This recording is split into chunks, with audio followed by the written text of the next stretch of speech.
우리 하나님은 전능하신 하나님, 세상을 지으시고 지키시는 창조의 하나님, 세상의 주인이신 하나님이십니다. 우리가 그렇게 하나님을 믿습니다. 그런데 성경의 말씀을 읽다 보면 이 하나님의 모습이, 하나님이 어떠한 분이신지가 우리의 이 큰 전제, 우리의 큰 생각과 기준과 다르게 보일 때가 있습니다. 우리 하나님은 완전하신 하나님이셔야 되고, 우리 하나님은 흠이 없으시고 모자람이 없으시고 전능하신 하나님이셔야 하는데, 때로 성경의 말씀들 가운데 보여지는, 우리에게 보이시는 하나님의 모습이 그렇지 않게 보인다는 거죠. 민수기의 말씀에 보면 하나님은 후회가 없으시도다 라고 이야기합니다. 하나님은 후회가 없으시도다. 인생이 아니시니 후회가 없으시도다. 그럼 우리가 믿음으로 수긍이 됩니다. 그렇지, 하나님은 후회가 없으시지. 하나님이 정하시고 정하신 대로 이루시는 하나님이시니 후회가 없으시지 라고 생각됩니다. 그런데 성경을 조금 넘겨서 사무엘서의 말씀을 읽다 보면 사울을 이스라엘의 첫 번째 왕으로 세우신 하나님께서 그 사울의 실패, 죄로 인한 무너짐의 이후에 내가 사울을 왕으로 세운 것을 후회한다 라고 말씀하시는 구절이 사무엘상 15장에 등장합니다. 그것도 한 번이 아니라 두 번, 세 번 거듭거듭 말씀하십니다. 내가 사울을 왕으로 세운 것을 후회한다라고요. 아니, 앞에서는 하나님은 후회가 없으신 하나님이시다라고 말씀하셨는데 뒤에서는 사울을 왕으로 세우시고 후회한다라고 말하고 있으니 도대체 어디가, 어떤 말씀이 하나님의 온전한 모습인가? 하나님은 후회를 하는 분인가? 후회하지 않으시는 분인가? 창세기 2장 3절의 말씀에 보면 하나님이 이 세상을 만드시고 기뻐하셨고 평안히 안식을 누리셨다라고 말씀하십니다. 하나님은 누구시냐? 세상을 지으신 하나님이시고 거룩하신 하나님이시다. 안식하시는 평안의 하나님이시다라고 이야기합니다. 우린 그렇게 하나님을 믿습니다. 그런데 출애굽기 이하의 말씀을 또 읽다 보면 하나님께서 당신을 무엇라 말씀하십니까? 하나님은 질투하시는 하나님이시다. 너희가 우상 앞에 헛된 신들 가운데 나아가서 절하고 그들에게 경배하며 그들에게 머리를 숙일 때에 내가 그 모습을 보며 질투하는 하나님이다라고 말씀하세요. 역시 어울리지 않습니다. 은혜의, 평안의, 전능하신 하나님의 모습과 질투하는 하나님의 모습이 어울리지 않죠. 그럼 무엇인가? 하나님은 어떤 분이신가? 하나님은 무언가를 했다가 내 뜻대로 되지 않으니까 후회도 하시고, 가만 보고 있다가 질투가 나니까 화도 내시고, 감정에 따라서 움직이고 성질대로 성질을 부릴 줄 아는, 우리와 별로 다를 것 없는, 그저 우리보다 능력만 있고 우리보다 힘만 센 어떤 분인가? 그래서 믿음 없는 어떤 사람들이 의심하면서 주장하는 것처럼, 야 이것 봐, 야 하나님이 어떤 분인지 봐봐, 다를 바 없잖아, 사람하고 똑같잖아, 그럼 뭐야, 결국에 사람이 상상으로 만들어낸 거잖아 라고 주장하는, 그저 그런 신인가?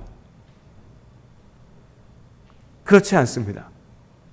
우리 눈에 때로 모순처럼 보이고 또 때로는 충돌하는 것처럼 보이는 이 모든 표현들과 이 모든 말씀들, 이 모든 상황들은 사실은 하나님께서 우리를 얼마나 사랑하시는지, 얼마나 우리에게 가까이 다가오기를 원하시는지, 그것을 위하여서 얼마나 낮아지셨는지를 보여주는 표현들입니다. 우리가 일상 속에서도 경험합니다. 소위 전문가라고 하는 사람들과 대화를 하다 보면 어떤 영역에 어떤 분야든지 간에 전문가들이 그 분야에서만 사용하는 전문 용어들을 이야기하면서 말을 이어가기 시작하면 그 분야에 있지 않는 전문가가 아닌 우리는 말을 들어도요, 도대체 저게 무슨 말인지 잘 이해가 되지 않습니다.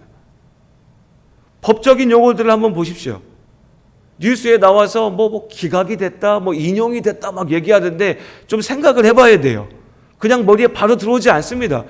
그냥 쉽게 저 사람 나쁜 사람이어서 재판하기로 했어. 재판해서 벌 주기로 했어. 이렇게 얘기하면 쉬울 텐데 기각이니 인용이니 각하니 막 이런 말을 써요. 가만 생각해 봐야 돼요. 설명을 들어봐야 돼요.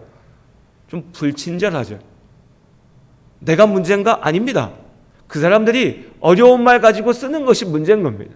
병원 가서 의사 선생님과 얘기할 때 저는 좋은 의사 선생님과 조금 덜 좋은 의사 선생님 구별하는 저의 기준은 너무나 분명합니다.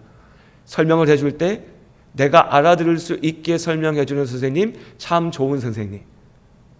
얼마나 똑똑하고 잘 배웠고 대단한 사람인지 모르겠지만 영어 써가면서 의학 용어 써가면서 도대체 무슨 말인지 모르게 얘기하는 사람, 저 사람은 좀 더 공부해야 되는 사람. 저는 그렇게 생각합니다. 저는 그렇게 판단합니다. 우리 남원의료원에 참 좋은 의사 선생님 한 분 계십니다. 제가 지난주 병원 갔는데 정말 쉽게 편안하게 설명해 주시더라고요. 그래서 오면서 제가 혼자 생각했습니다. 참 좋은 선생님이구나. 나 이제 여기 와야겠다라고. 분야마다 다 그랬습니다. 뭐 어떤 특별한 직업이 그런 게 아닙니다. 우리가 일하고 있는, 우리가 살아가고 있는 그 자리에서 정말 실력 있는 사람, 정말 능력 있는 사람은요, 쉽고 편안하게 누구나 이해할 수 있게 말하고 설명할 수 있는 사람이 정말 실력 있는 사람입니다. 누구에게나 그 분야의 전문 용어는 특정한 상황은 어려우니까요. 이해할 수 없으니까, 다 알 수 없으니까.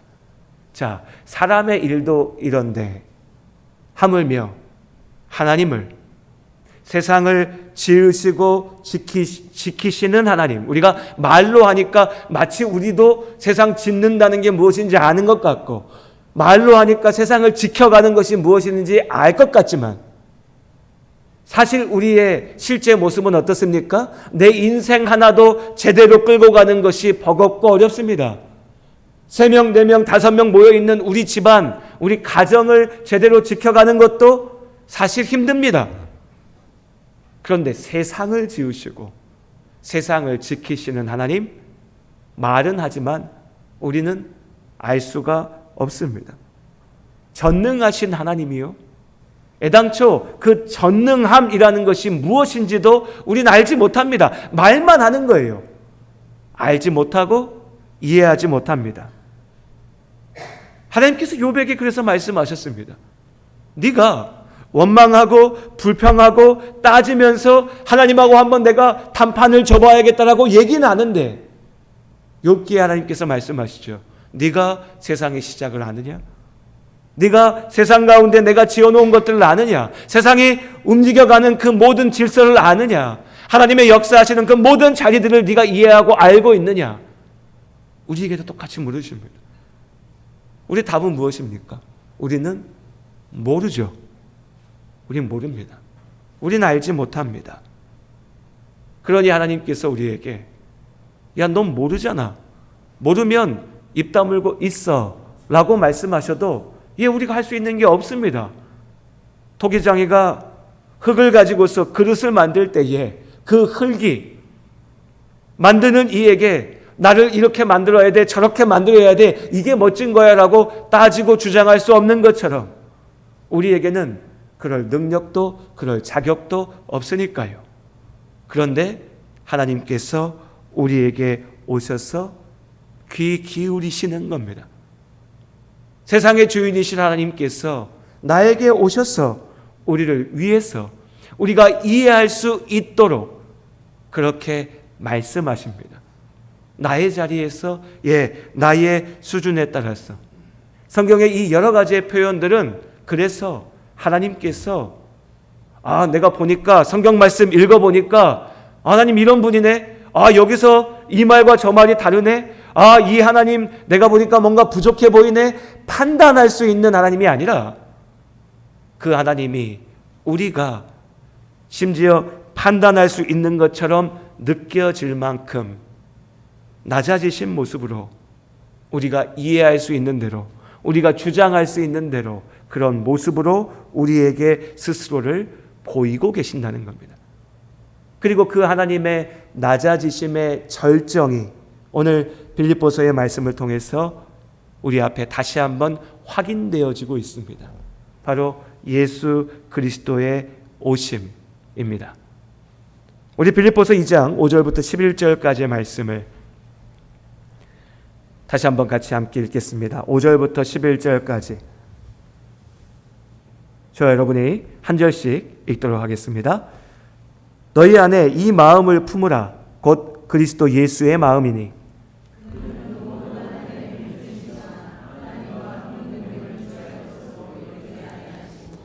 오히려 자기를 비워 종의 형체를 가지사 사람들과 같이 되셨고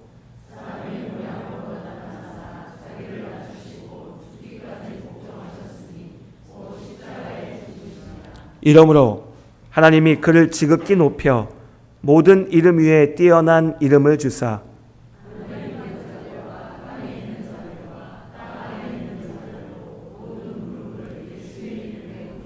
함께 읽겠습니다. 모든 입으로 예수 그리스도를 주라 시인하여 하나님 아버지께 영광을 돌리게 하셨느니라. 아멘.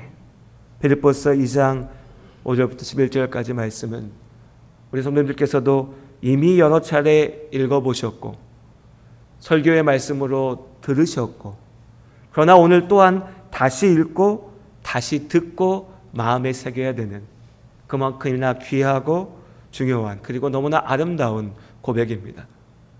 예수 그리스도께서 우리에게 오셨습니다.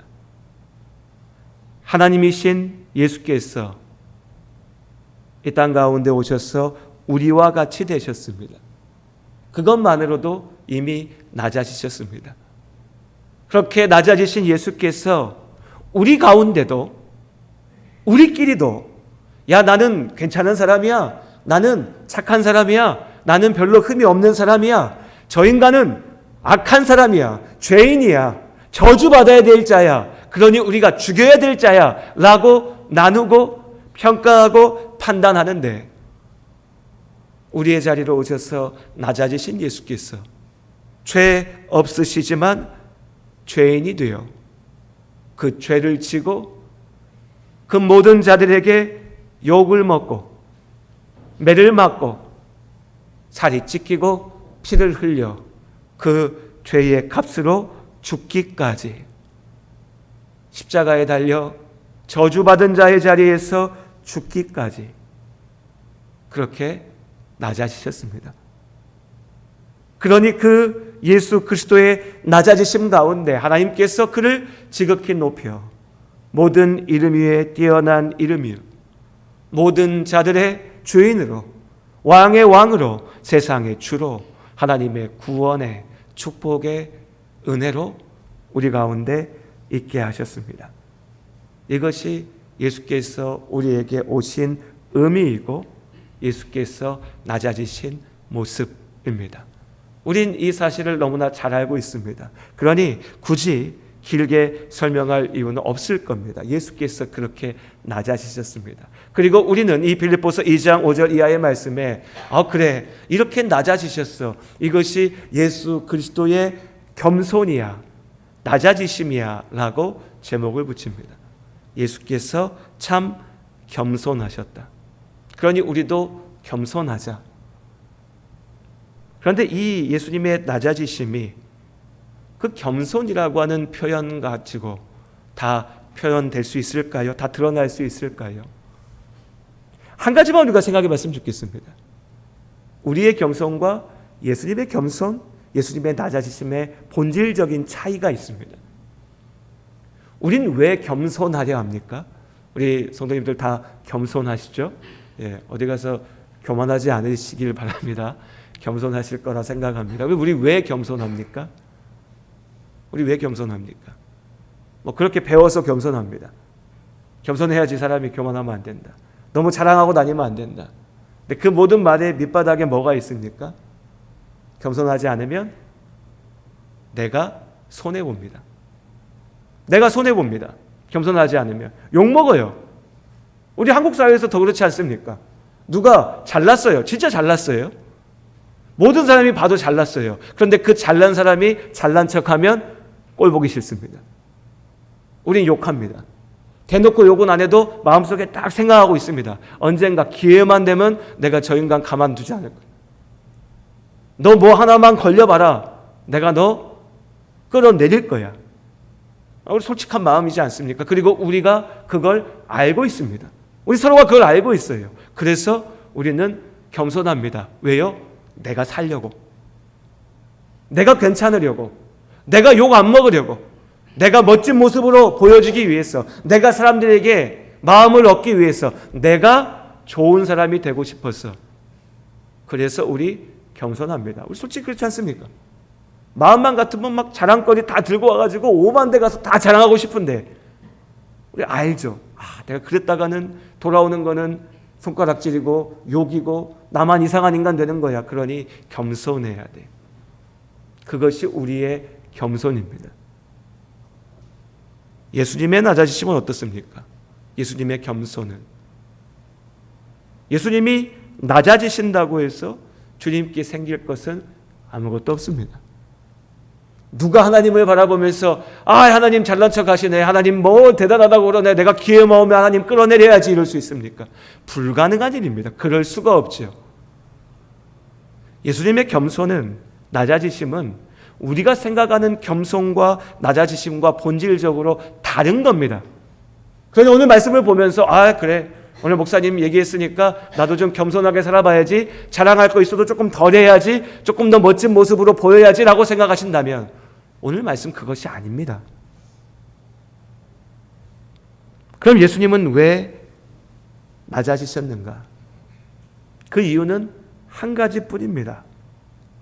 예수께서, 하나님께서 우리를 지극히 사랑하셨기 때문입니다. 사랑하셨기 때문에. 아무도 보는 사람이 없습니다. 아무도 몰라요. 어떤 방에 내가 있고 갓난아이, 어린아이 하나가 있습니다. 그 아이와 이야기하기 위해서 내 무릎을 꿇히고 그 아이의 눈높이에 나의 시선을 맞추고 그 아이의 표현을 들어주고 나도 그 아이가 알아들을 수 있는 말로 표현하면서 대화하는 사람이 있습니다. 그 사람은 왜 그렇게 할까요? 사람들이 나를 알아봐주기 위해서? 누군가가 나를 판단할까 봐? 그렇게 하지 않으면 내가 욕먹을까 봐? 아닙니다. 그 아이는 그걸 판단할 만한 능력도 힘도 없습니다. 어디 다니면서 저 아저씨가 나한테 말 함부로 했어요 이렇게 얘기할 그 수준도 아니라고요. 그런데 그 아이의 눈높이에 맞춰서 얘기하는 사람이 있다면 이유는 하나입니다. 내가 그 아이를 사랑하기 때문입니다. 그 존재 자체가 귀하기 때문에, 그 아이의 소리에 내가 귀 기울이고 싶기 때문에. 왜요? 사랑하니까. 들어주기 위해서. 그 아이와 함께하고 싶어서. 사랑입니다. 하나님께서 우리에게 하신 것이 바로 그 사랑입니다. 예수께서 우리에게 보이신 것이 바로 그 사랑입니다. 오늘 빌립보서 2장 5절 이하의 말씀에 어찌 보면 거룩하고 무거운 표현으로 전능하신 하나님께서 하나님의 본체시나 하나님과 동등됨을 취할 것을 여기지 아니하시고 자기를 비워 종의 형체를 가져 낮아지셨다. 더 낮아지셔서 죽기까지 복종하셨다. 거룩한 말인데요, 와닿진 않아요. 이건 예수님만 하실 수 있을 것 같은데, 나는 하나님의 본체가 아닌데 나는 그렇게 될 수 없는데 라고요. 그럼 이렇게 생각해 보십시오. 내가 우리 예준이와 우리 은서와 얘기하기 위해서 나의 무릎을 굽히고 있는가? 그 아이와 대화하기 위해서 눈높이를 맞추고 있는가? 내 자리에 서서 아이고 예쁘다, 그래 잘해라, 야 너 잘해야 될 텐데, 그냥 그렇게 말하는 것이 아니라 그 아이를 안아서 들어 올리며 나의 눈이 있는 자리에 맞추고 그 아이의 말을 들어주고 그 아이가 이해할 수 있는 말로 표현하고 있는가? 그럼 그렇게 하는 나의 마음의 중심에 무엇이 있는가? 하나님이 나를 그 마음으로 사랑하시는구나. 눈높이만 맞춰서 될 일이 아니겠죠. 기껏 시선은 맞춰놓고 그 바라보는 눈은, 야, 이 녀석 앞으로 싹수가 노란지 파란지 내가 한번 봐야겠다. 야, 얘가 나한테 사랑받을 자격이 있는지 없는지 내가 한번 따져봐야겠다라고 본다면 그 의미 없는 일이겠죠. 예수님께서 그렇게 우리를 보지 않으셨습니다. 누가복음에 삭개오를 바라보는 예수님의 시선을 한번 생각해 보십시오. 나는 유대인들 중에 죄인이라고, 매국노라고, 돈만 아는 놈이라고 욕먹는 사람이야. 그러니 나는 예수님과 함께할 자격도 없을 거야. 그래, 난 예수님 보고 싶어. 그러니까 멀찍이 떨어져서 숨어서라도 한번 보긴 봐야지라고 있는 그 삭개오를 예수님이, 야, 그래, 너는 나한테 올 자격이 안 돼. 너는 문제가 많아. 너는 모자라. 판단하고 평가하는, 비난하는 시선으로 보셨습니까? 예수님은 삭개오가 이전에 경험해보지 못했던 그 따스함으로 그를 바라보셨습니다. 모두가 그를 비난하는 마음으로, 그래도 돈은 많으니까 대놓고 욕은 못하지만 내 눈빛으로는 저 인간이 나쁜 놈인데 라고 바라보는 눈빛으로 보고 있을 때 예수님은 그냥 한 사람으로, 하나님의 택하신 한 영혼으로, 귀한 존재로 그를 바라보셨습니다. 제자들이 예수님께 다가오는 어린아이들을 보면서 그냥 우리 표현으로, 야, 애들은 가라. 니들 와봐야 뭐 생기는 것도 없고 정신도 사납고 시끄럽기만 하고 가라 할 때 예수님은 그 아이들을 사랑으로 바라보시고 그 아이들을 막지 않으셨습니다. 병든 자, 귀신 들린 자, 마음이 아픈 자, 몸이 아픈 자들이 예수님 앞에 왔을 때 그들을 바라보셨던 예수님의 시선을, 그 눈빛을 우리는 능히 짐작할 수 있습니다. 따뜻한 눈빛이었을 겁니다. 그것을 위해서 예수님께서 우리 가운데 오셨습니다. 그것이 예수님의 낮아지심이고 그것이 예수님의 사랑입니다. 그리고 2장 1절로 4절까지 말씀 우리 함께 읽겠습니다. 우리 한 목소리로 1절로 4절까지 우리 다 같이 한 목소리로 함께 읽겠습니다. 그러므로 그리스도 안에 무슨 권면이나 사랑의 무슨 위로나 성령의 무슨 교제나 긍휼이나 자비가 있거든 마음을 같이하여 같은 사랑을 가지고 뜻을 합하며 한 마음을 품어 아무 일에든지 다툼이나 허영으로 하지 말고 오직 겸손한 마음으로 각각 자기보다 남을 낮게 여기고 각각 자기 일을 돌볼 뿐더러 또한 각각 다른 사람들의 일을 돌보아 나의 기쁨을 충만하게 하라. 무슨 권면이든지 무슨 위로든지 무슨 교제든지 긍휼함이나 자비든지 함께 모여서 나누는 그 모든 말과 그 모든 관계와 그 모든 상황들 속에서 우리가 기억해야 될 것은 하나입니다. 5절의 말씀대로 너희 안에 이 마음을 품으라. 곧 그리스도 예수의 마음을, 그리스도 예수의 마음을. 그리고 다시 말씀드리지만 그 마음은 우리가 이미 보았던 것처럼 나한테 뭐가 생기기 위해서, 내가 좋은 소리 듣기 위해서, 좋은 사람 되기 위해서, 욕먹지 않기 위해서 체면이 있으니까 예의상 우리가 얘기하는 그 겸손이 아니고요. 나에게 아무것도 생기지 않지만 오히려 나의 것을 주어야 되지만, 오히려 내가 그것을 위해서 욕먹어야 되지만, 내가 감당해야 되지만, 내가 낮아져야 되지만, 내가 그를 지극히 사랑하기에 그의 곁으로 다가가는, 가까이 가는 낮아짐, 이것이 예수 그리스도의 마음입니다. 그런데 여러분, 우리는 어떻습니까? 나보다 낮은 사람에게 맞추기 위하여, 그의 곁으로 다가가기 위해서 내가 낮아지는 것은 고사하고요. 어찌 보면 당연히 해야 될 그건 미뤄두더라도요. 우리 솔직하게 우리의 모습이 어떻습니까? 나보다 잘났고요. 나보다 뛰어나고요. 나보다 능력 있고요. 내가 배울 것이 있는 사람을 보고도 우리는 겸손히 그에게 다가가는 것이 아니라 손가락질하고요. 소리 지르고요. 질투하는 마음으로서 무언가라도 트집 잡기 위해서 얘기합니다. 저 인간 뭐가 잘났다라고 지만 잘났다고 저렇게 얘기해요.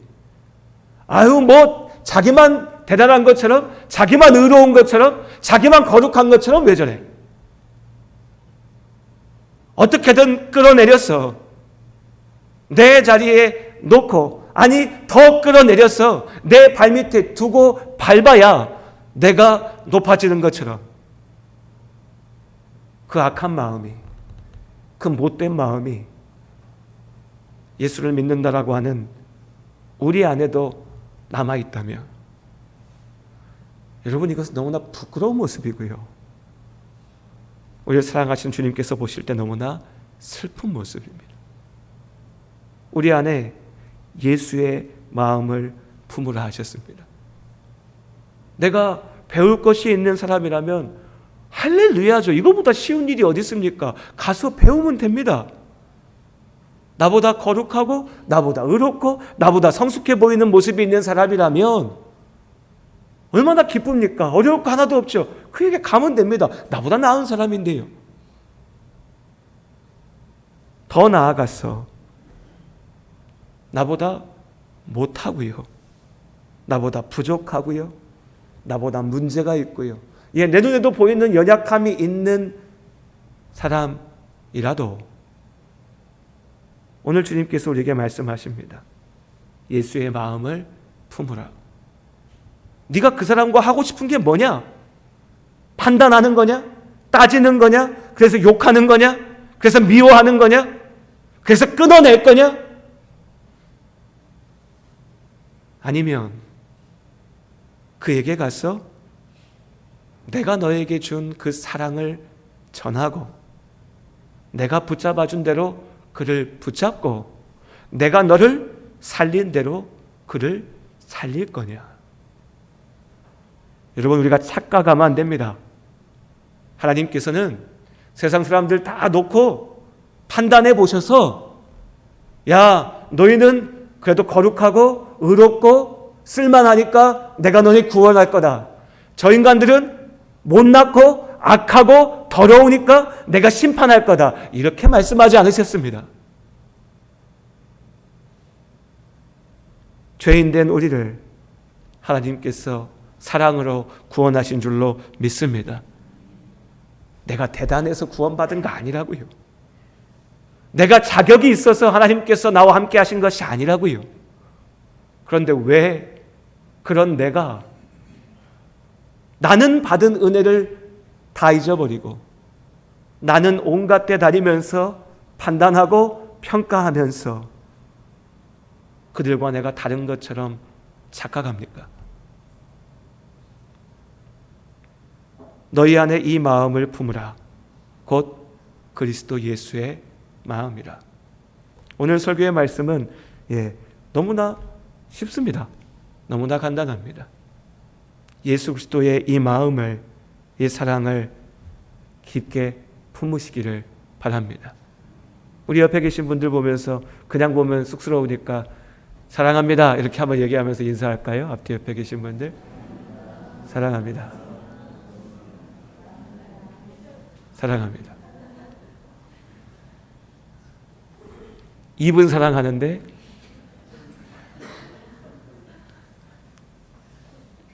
아침에 우리 나경이하고 은빈이가, 제가 보니까 대학생들이 이제 방학하니까 기분이 좋아져서 그런 것 같은데 반갑다고 막 서로 껴안고 인사를 하더라고요.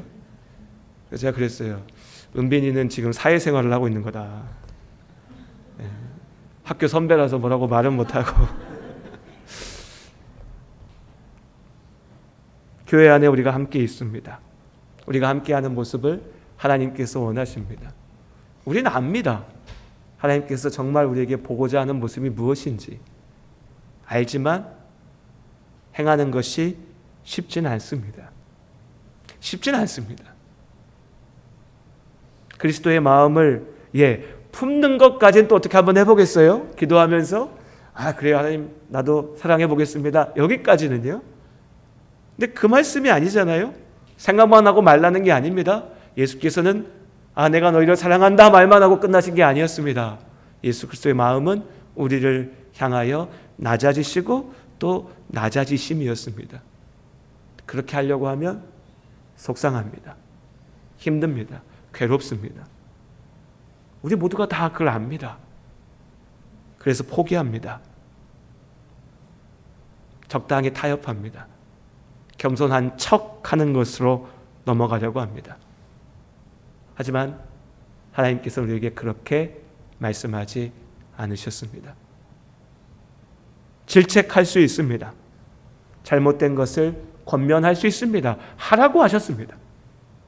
사랑이라고 하니까 문제도 아무 문제 아니다라고 넘어가는 것이 사랑인 것은 아닙니다.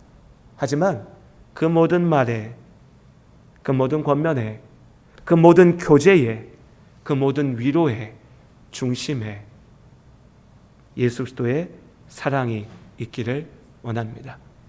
오늘도 우리는 함께 만났습니다. 함께 예배드리고 함께 식사하고 또 함께 대화할 겁니다. 이렇게 말씀을 들었는데 오늘따라 저 집사님은 왜 내 마음이 아프게 저런 식으로 말을 하나 라는 일이 분명히 생길 겁니다. 오늘 말씀을 듣고 가서 내가 좀 낮아져서 겸손해 보려고 하는데 내 앞에 와서 꼭 자랑하는 인간들이 있을 겁니다. 어렵습니다. 속상합니다. 그러니 기도하시기 바랍니다. 하나님, 내가 사랑할 수 있게 하여 주시옵소서. 내가 예수의 마음으로 나아갈 수 있게 하여 주시옵소서. 우리 모두가 예수 그리스도의 마음을 품을 때 우리의 교회가 온전히 사랑이 될 줄로 믿습니다. 하나님께서 세우신 이 교회, 우리들 믿음의 가족, 우리가 서로 사랑하며 한 마음으로 나아갈 수 있기를 원합니다. 기도하겠습니다.